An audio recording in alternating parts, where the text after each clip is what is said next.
Meus irmãos, boa noite a todos.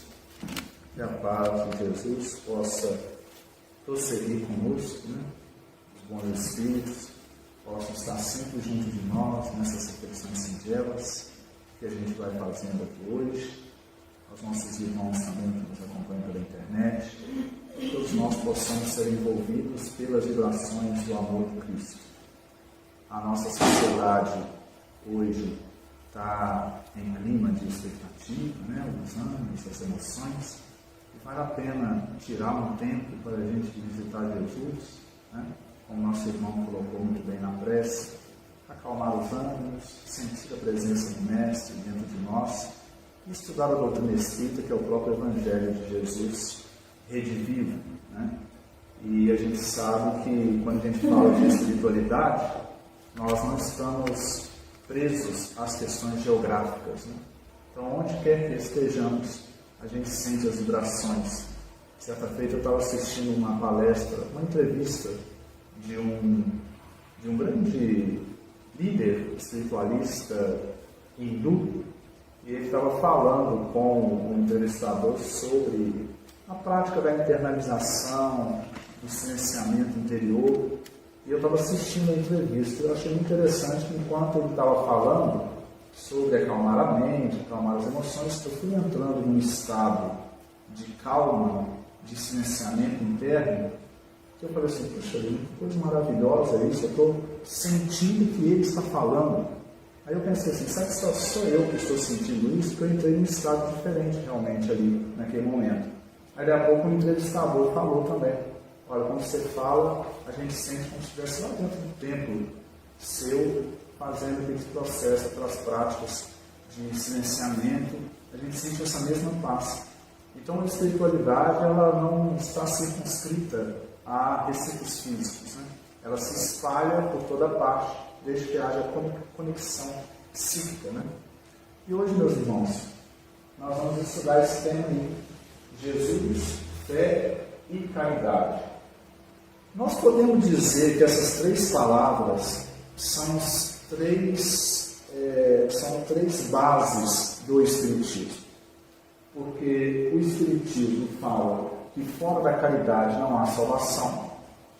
Então, se a gente quer se salvar, se curar, a prática do bem é o único caminho. Ao mesmo tempo, o Espiritismo fala que Jesus foi o maior mestre que passou por aqui, a maior alma que desceu aqui para trazer mensagem. Tiveram vários outros mestres. E também a fé é o sustentáculo de toda crença religiosa. E aí, em relação a Jesus, porque ele é a base da nossa doutrina, porque o Evangelho é a base? Nós podemos dizer por causa dessa questão que está no Livro dos Espíritos, publicado por Allan Kardec, onde na questão 625 Allan Kardec pergunta qual é o tipo mais perfeito que Deus ofereceu ao homem para servir de guia e modelo. Os Espíritos respondem: Jesus. O Livro dos Espíritos é uma obra magnífica. E é interessante que as perguntas mais profundas do Livro dos Espíritos, na verdade as respostas mais profundas, são as menores. Então essa aí, na questão 625 e outras que nós vamos ver. Jesus. O Evangelho, o princípio evangélico é o próprio princípio espírita. Então tem pessoas que falam assim, vocês são cristãos? Vocês espíritas são cristãos? Somos cristãos, porque nós seguimos Jesus. Allan Kardec foi um enviado do próprio Mestre, que veio trazer a doutrina espírita. Na verdade, ele não veio trazer, ele veio organizar a doutrina espírita que estava sendo trazida pelos espíritos superiores. Ele foi o codificador, Então, ele foi um missionário, um enviado do próprio Cristo para poder fazer essa organização e trazer um ponto de racionalidade para a crença humana. Nisso, realmente, o Espiritismo é único, porque ele traz uma proposta de encararmos, através da razão, o conteúdo espiritual. Até então, as religiões encaravam o conteúdo espiritual apenas dentro das crenças. O Espiritismo ele vem mostrar que existe uma possibilidade de diálogo entre razão e crença, entre religião e ciência. Né? Então ele faz esse diálogo. Bom, então para o Espiritismo, Jesus é um irmão mais antigo, que demonstrou, canalizou a presença de Deus aqui na Terra. Por que nós estamos colocando isso aqui? Porque na teologia espírita, Jesus não é Deus, Deus Pai. E ele mesmo falou isso várias vezes, que ele não era Deus. Quando chamam ele, por exemplo, de bom mestre, ele fala assim, bom não, bom só o Pai que está no céu, mestre sim. E Jesus dialoga com Deus em vários momentos, quando ele está na cruz, quando ele está antes da prisão dele, ele ora, Pai nosso, que estás no céu. Então ele dialoga com Deus. Então ele é um ser, né, conversando com o Pai. Mas por que Jesus é então o ponto basilar da nossa doutrina? Porque ele foi aquele que mais canalizou a presença de Deus aqui na Terra.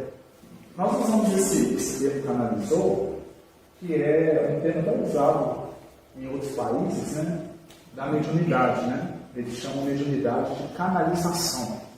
O que é canalizar? O indivíduo médium, ele transmite para o plano terreno os conteúdos que vêm do plano espiritual. Jesus canalizou a mensagem de Deus, ele poderia se chamar de médium de Deus. E ele foi esse canal, esse instrumento que mais mostrou a presença de Deus aqui na Terra. Por isso que muitos consideram Jesus, Cristo, Deus. Porque ele, na verdade, demonstrou Deus com mais clareza, com mais propriedade. E também o Espiritismo vem trazendo uma emancipação dessa ideia de Deus também, né? O Espiritismo ele faz a gente deixar um pouco aquele Deus antropomórfico, né? Forma humana, aquele Deus barbudo, sentado em algum lugar, né? Apontando aqui, você fez certo, você fez errado. E Jesus fala que Deus é uma inteligência suprema que está em tudo. Uma inteligência suprema causa a primeira de todas as coisas. Então Deus, para nós espíritas, ele é uma inteligência que permeia tudo, que está dentro de nós, que está dentro da árvore, que está dentro dos animais, que está no ar que a gente respira. É a inteligência, essa força inteligente que governa o universo. Então significa que Deus está dentro de nós também. Então quando nós nos afinamos no nosso aparelho psíquico, moral, emocional, nós conseguimos canalizar a mensagem de Deus, a presença de Deus, a energia de Deus para o plano terreno. Então Jesus ele foi, para nós espíritas, aquele que mais conseguiu transmitir essa energia de Deus em forma de palavra, de atos, de energia, de magnetismo mesmo, aqui na Terra. Tanto é que Jesus marcou a própria história da humanidade. Ele marcou o calendário em antes de Cristo e depois de Cristo. Então, se a gente pegar, por exemplo, o Siddhartha Gautama, o Buda, que fundou o budismo, várias coisas, ele viveu 500 anos antes de Cristo, né? Várias coisas que Jesus disse, ele já tinha dito. Às vezes com as mesmas palavras, como aquela, por exemplo, se conhece a árvore pelo seu fruto. Se o fruto for bom, a árvore é boa. Se o fruto for mau, a árvore é má. Siddhartha Gautama falou isso. E Jesus também falou, porque isso é uma lei universal. Sócrates também falou várias coisas que Jesus também falou depois. Sócrates viveu também 500 anos antes de Cristo. Pai da filosofia. Mas então, por que Jesus marcou tanto? Marcou pelo próprio magnetismo dele. Jesus ele não só falou, mas ele exemplificou, ele morreu para que nós entendêssemos a vida eterna. Então a presença dele foi muito forte aqui no planeta. Dizem que o mais difícil, assim, a atividade mais dolorosa para Jesus não foi nem tanto a crucificação, mas foi a descida dele para o nosso plano.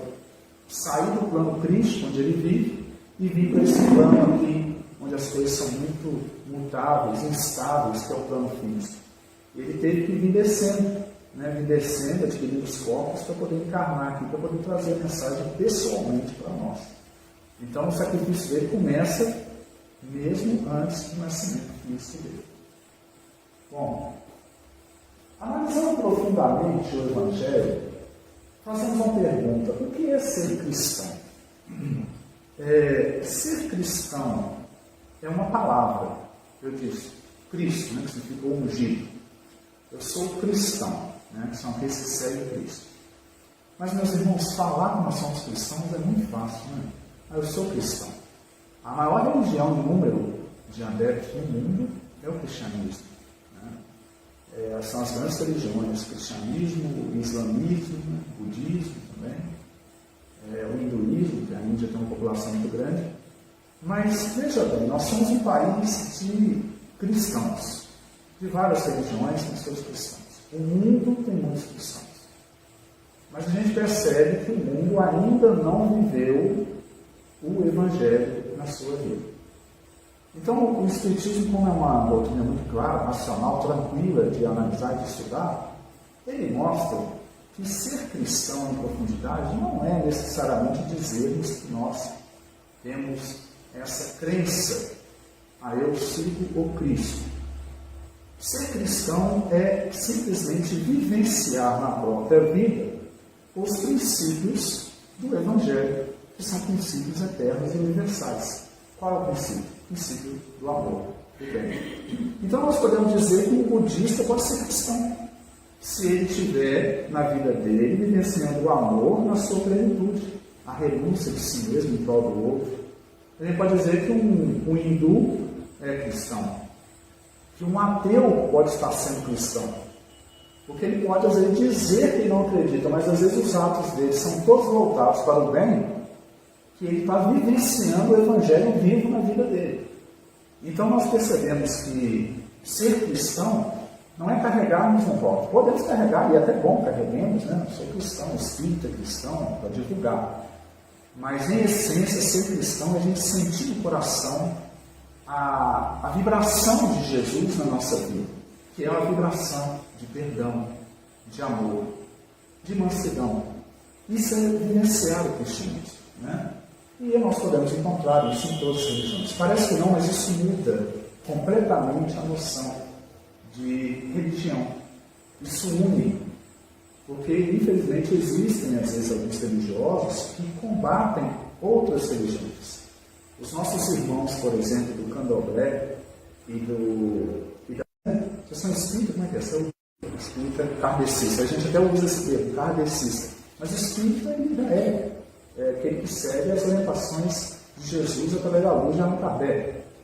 Mas eles usam também o termo espírita muitas vezes. E esses irmãos eles são perseguidos, discriminados na sociedade.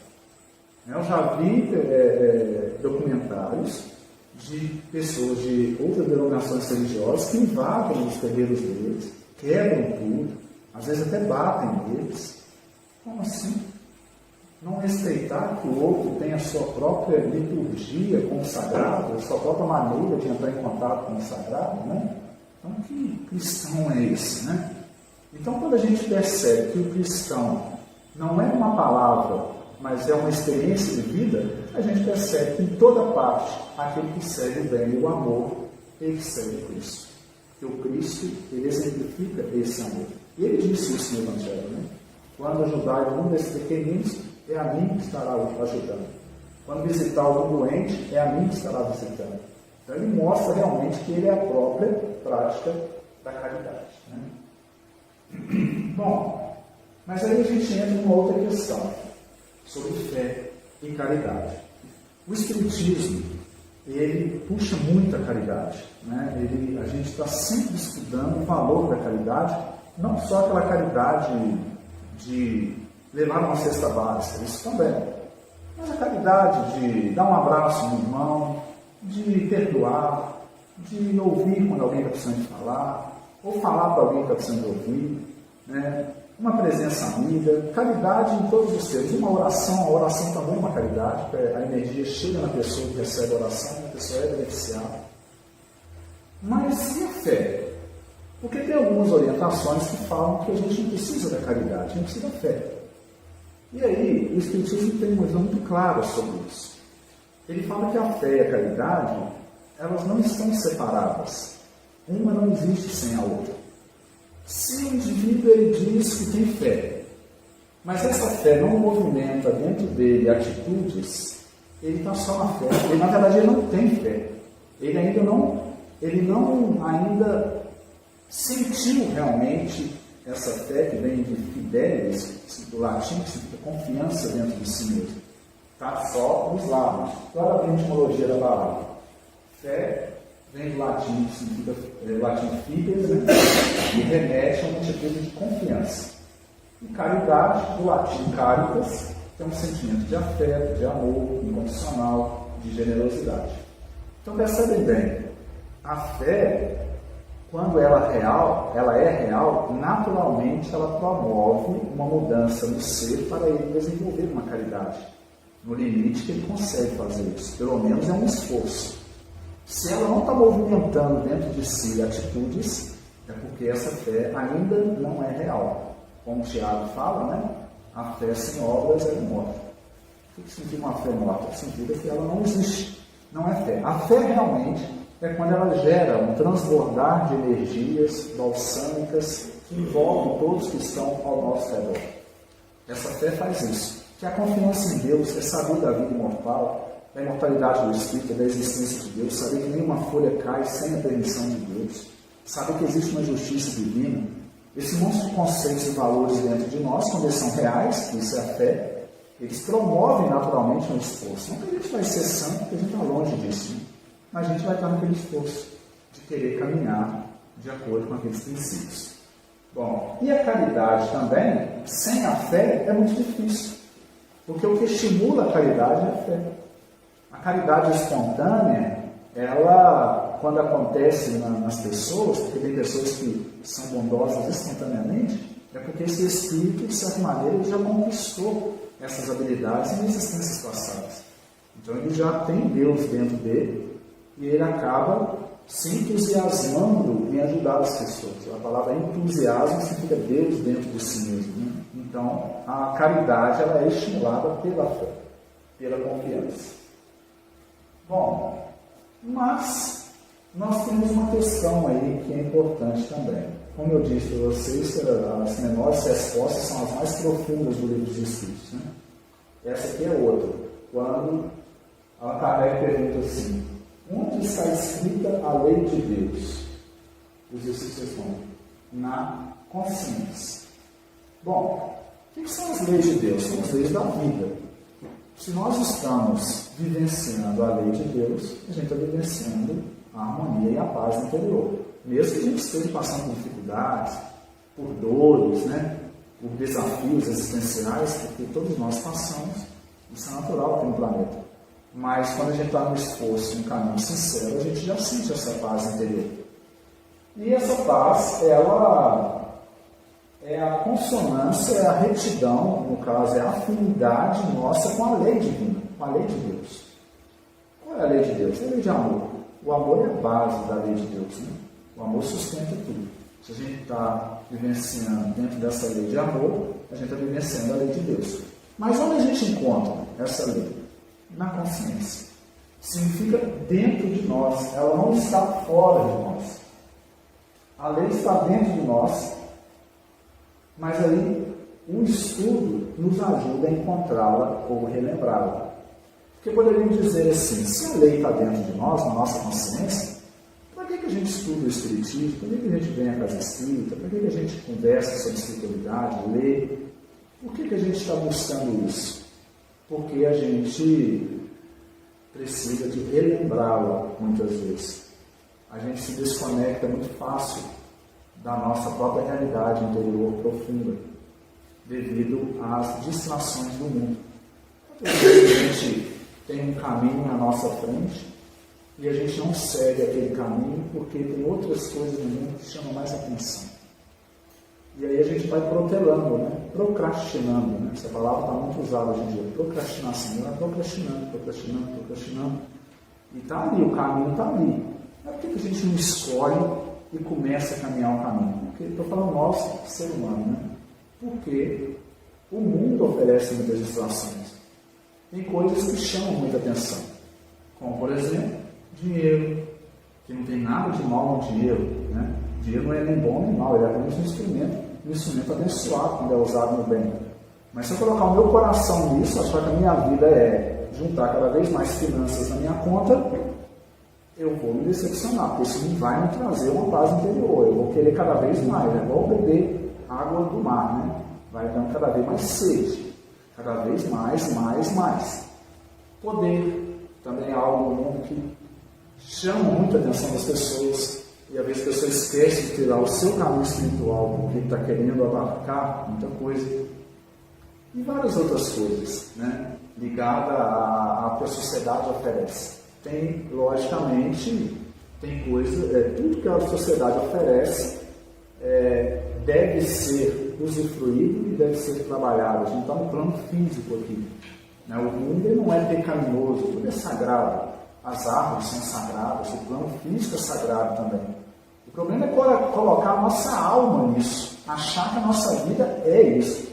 E meus irmãos, eu não acreditava que tinha pessoas assim, que quando eu era mais novo, eu não acreditava que existia pessoas que o projeto de vida da pessoa era ficar rico, ou conquistar poder, ou alguma coisa assim.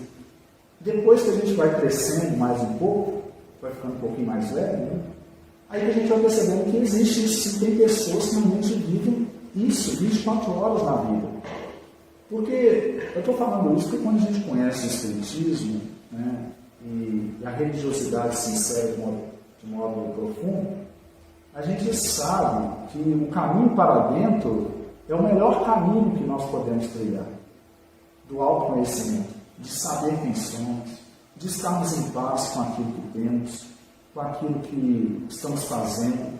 A gente pode conquistar mais coisas, mas sentir a vida em profundidade.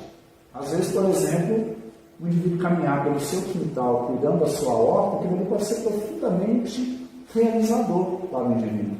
Ele pode encontrar um significado muito grande em plantar uma alface para alguém comer, né? Plantar um rabanete. Aquilo ali pode ter um sentido existencial para ele e ele encontrar o seu caminho espiritual ali na agricultura. O outro indivíduo pode encontrar uma outra coisa, mas isso é sempre um caminho interno. Mas tem pessoas que não percebem que a realização do ser humano não está fora dele, está dentro dele quando ele conhece o seu próprio mundo interior. Quando a mente dele consegue focar naquilo que é real na vida dele e não nos anseios intermináveis, nos desejos intermináveis que a mente está sempre fazendo correr atrás. Bom, então a religião ela serve para a gente poder relembrar isso, né? A palavra religião vem do latim religare, que significa promover de novo essa ligação da nossa mente, da nossa consciência com Deus interno, né? Então por isso que a gente estuda, por isso que a gente frequenta as palestras, por isso que a gente trabalha no movimento espírita e com outras pessoas em outras religiões, para a gente estar relembrando o nosso próprio ser, a nossa real natureza. Bom, um dos exemplos que eu vejo que é muito claro, o exemplo do Evangelho, que mostra que ser cristão, né, não é ter um rótulo religioso, é naquela história da parábola do bom samaritano. O bom samaritano, para mim, está entre as palavras mais profundas do Evangelho, que mais traz o Evangelho na sua verdadeira natureza. Porque Jesus estava no meio de doutores da lei, e alguns perguntam a ele, né? Mestre, o que eu devo fazer para viver a vida eterna? Né?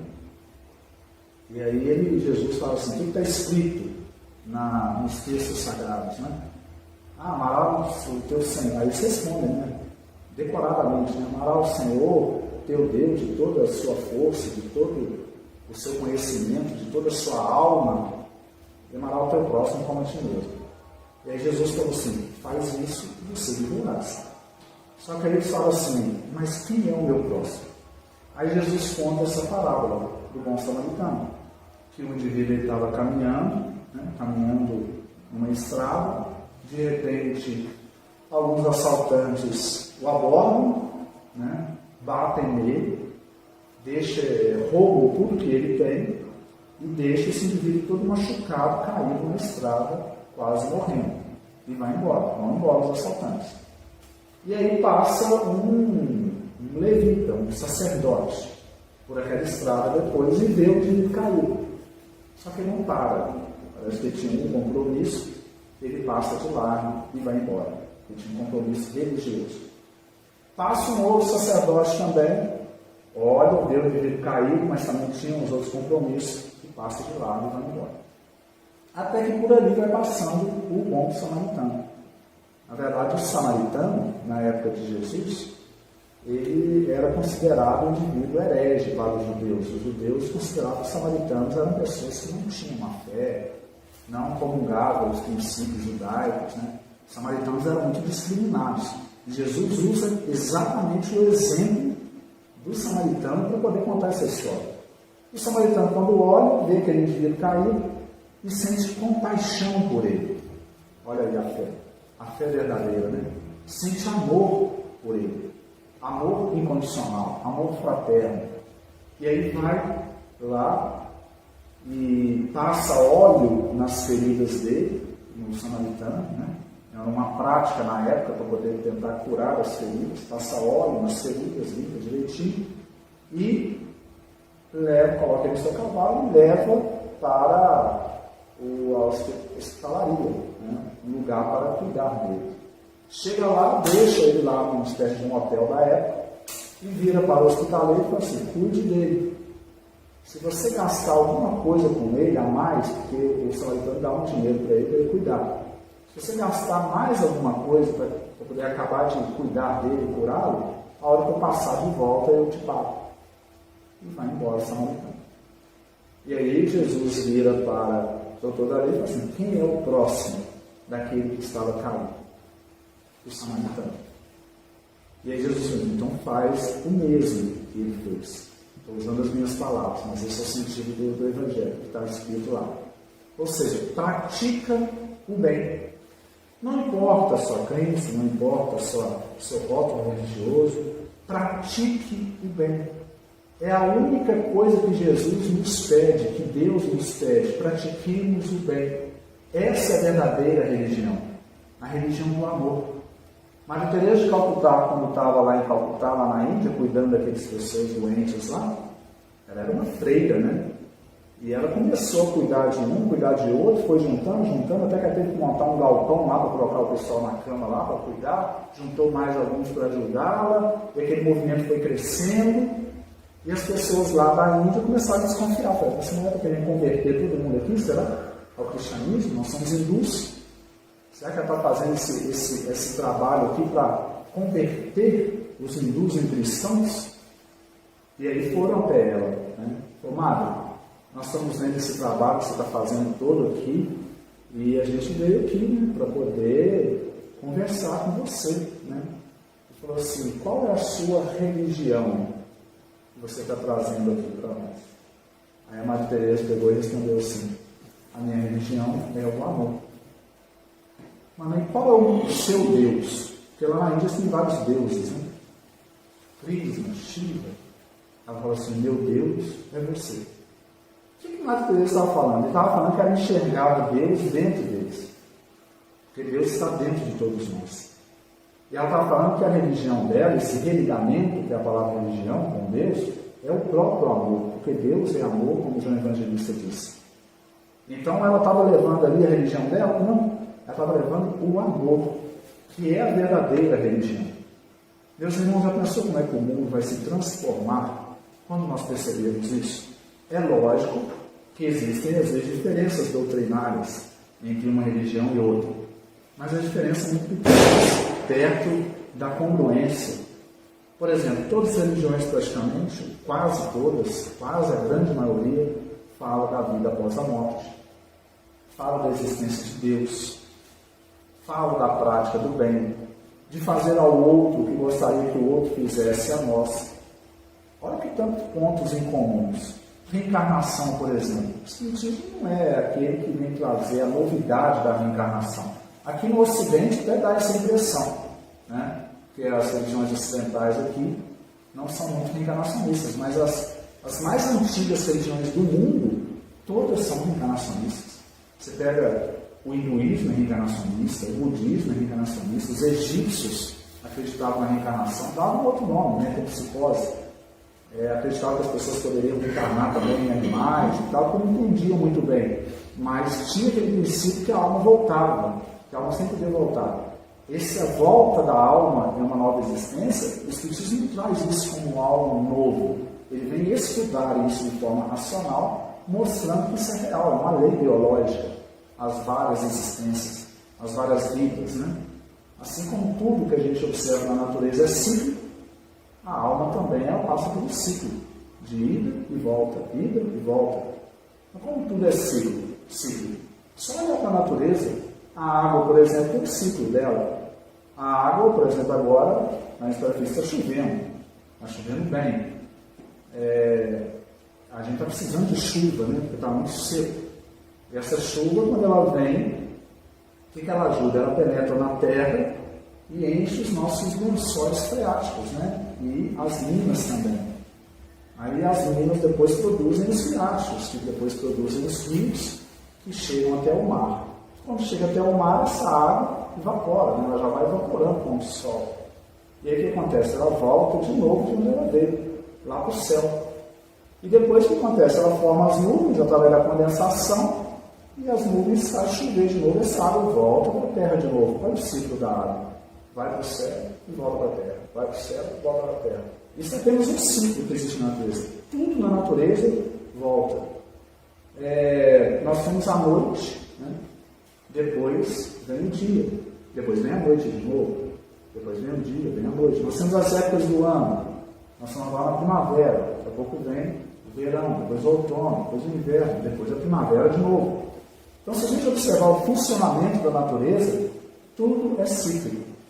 Então, a alma passa por um ciclo também, de sair dessa existência física mais ou menos purificada, chegar no plano espiritual, aprender alguma coisa do lado de lá, estudar mais, e quando ela está preparada, ela retorna para o plano físico de novo para continuar o seu processo de evolução e purificação.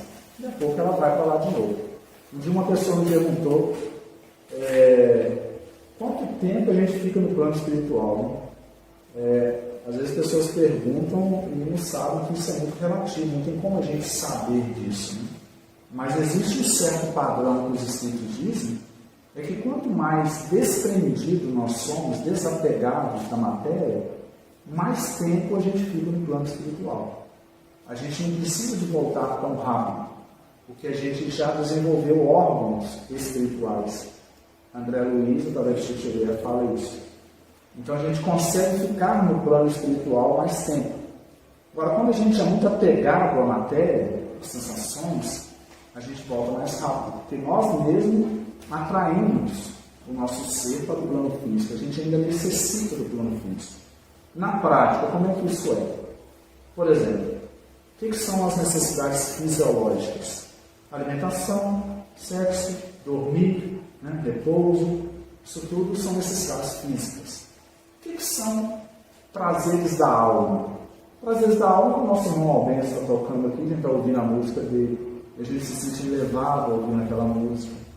Prazer da alma, quando a gente inicia um trabalho voluntário, vai na casa de alguém para poder levar alguma coisa para aquela pessoa, uma mensagem, ou alguma comida, alguma coisa, e aquele gesto desprendido nos faz tão bem. Prazer da alma, às vezes a gente está aqui parado estudando, né, num domingo à noite, refletindo filosoficamente. Então, sentir essas energias, quanto mais desprendido, mais a gente sente energia. Né? Quando eu entrei ali na cabine de passe para ver a cabine, quando eu tinha entrado ali, a gente sente aquela energia, né? Energia boa, aquela egrégora, né? De energia de cura. Então, quanto mais a gente vai se desapegando da matéria, mais a gente vai se comprazendo com as coisas da alma. Então, quando a gente desencarna de verdade, quando a gente deixa o corpo, a gente consegue ficar mais tempo no plano espiritual, porque a gente já se satisfaz com as coisas do plano espiritual. A gente não tem necessidade tão rápida de voltar. Agora, quando nós estamos ainda muito apegados, com a mente muito materializada, na época de Kardec usava esse termo, né? Quando a gente está muito materializado, ou a gente volta mais rápido. Mas é lógico que isso tudo é relativo, de acordo com a necessidade de cada evolução. Então, a parábola do samaritano, do bom samaritano, mostra para nós o que é seguir o Cristo de verdade. É praticar simplesmente o amor, praticar o bem. Agora, Tem uma outra coisa, meus irmãos, que a gente percebe que muitas vezes não é tão explorado no Evangelho, de mensagem do Evangelho, que é a parábola dos talentos. O que isso tem com o nosso desapego espiritual, com a nossa capacidade de vivenciar a realidade mística com mais profundidade? É que a gente não consegue viver a espiritualidade se a gente não estiver desenvolvendo os nossos talentos. A parábola dos talentos é aquele indivíduo, uma história que Jesus contou, né? Que ele coloca lá um senhor que ele precisa viajar e deixa o dinheiro dele com as pessoas, né? Com os servos dele. Um deixa 10 talentos, outro deixa 5, outro deixa 1. Ou um deixa 5, outro deixa 2, outro deixa 1. Alguma coisa assim. E aí quando ele retorna, ele percebe que o que ficou com 5, o que ficou com 2, multiplicaram aqueles talentos. O que ficou com 1, enterrou o talento na terra para devolver, porque ficou com medo de perder o talento. E aí ele devolveu apenas um talento, o talento tinha recebido. E o Senhor, na história, dá uma bronca nesse que enterrou o talento e não multiplicou o talento. Isso para a interpretação. Nós percebemos que quando a gente, para reencarnar aqui, a gente vem com um propósito espiritual, com o caminho que nós mesmos planejamos antes de vir para cá. Esse propósito é desenvolver os nossos talentos, as nossas capacidades de fazer o bem. Mas cada um faz isso de uma maneira própria. Se a gente esconde esse talento, a gente acaba entrando num processo depressivo, a gente fica triste. Se a gente expande esse talento, a gente sente a alma se libertar. Por exemplo, nós temos o nosso irmão Luciano, e vários irmãos aqui, no trabalho, né? Vai lá no Espera Feliz também fazer um trabalho. É um talento, é um dom, né? Que a alma vai desenvolvendo. Todos nós temos esse dom. Cada um tem com um viés. A minha mãe, por exemplo, a gente estava conversando aqui antes, né? Ela tem o dom da conversa. Eu acho que a minha mãe está me assistindo aqui. Ela estava super preocupada, eu vim para cá. Eu falei com ela, mãe, ela chega aqui em 2, meu celular não pega nada não, tá? Então não tenta ligar para mim não, mas acompanha pelo Face, vai ver lá. Ela deve estar acompanhando. A minha mãe tem um talento de conversar. Nunca vi gostar de conversar tanto igual a mãe. Ela chega, ela conversa com todo mundo, conversa com um, conversa com outro, conversa com outro, conversa com outro, cria amizade com todo mundo, né? Estava contando com o nosso irmão Paulo, que hoje eu a levei para votar, e eu cheguei lá e ela ficou uma alegria de ter votado. Votou e saiu uma alegria. E ficou conversando lá com os mensagens, né? Falou, mãe, vamos lá, porque a minha mãe tem 86 anos de idade, para quem não conhece a minha mãe. Vamos lá, porque a filha tem que andar. Não, vai na cadinha, deixa eu só conversar aqui com ele, agradecer. E conversando com o presidente, com o mesário, até que consegui tirar a mãe de lá. Alegre, feliz. Isso é o dom dela. Isso é dom. E graças a Deus que ele exerce esse dom. Tem pessoas que são mais quietas, são mais introspectivas. Mas essas pessoas que são mais quietas têm um dom para uma outra coisa. E essa outra coisa é importante. Eu conheço um músico que toca violão. Nunca vi uma pessoa tocar violão igual aquele músico. Ele é muito conhecido aí no meio instrumental. E ele não fala quase nada. A entrevista tem uma dificuldade muito grande de expressar. Mas quando ele começa a tocar um violão, ele se expressa através daquele instrumento. É o dom dele. E ele multiplicou, desenvolveu o talento. Tem pessoas que mexem na área da informática, nós não vemos isso, mas tudo ali daquela aparelhagem digital, programação e tal, é o dom. Então, cada um tem algo para oferecer para o mundo. E é importante quando a gente tem isso dentro da gente, que a gente desenvolva isso, quebre essa barreira e desenvolva isso para levar isso para o mundo. Segundo os Espíritos, a gente vem para a vida terrena para espiritualizar a matéria. Essa é a nossa obra junto com Deus, espiritualizar a matéria. Como é que a gente espiritualiza a matéria? Produzindo uma música, tendo alguma invenção em alguma área, descobrindo às vezes questões ligadas à ciência que vai ajudar a humanidade. São bons os cientistas que estão dentro do laboratório estudando vacinas, estudando remédios para ajudar. Antibiótico, por exemplo. Já pensou se a gente não tivesse antibiótico? Já pensou como é que as pessoas viviam quando não existia antibiótico? Gente, é uma doideira. Porque tem hora, principalmente a gente tem filho pequeno, né?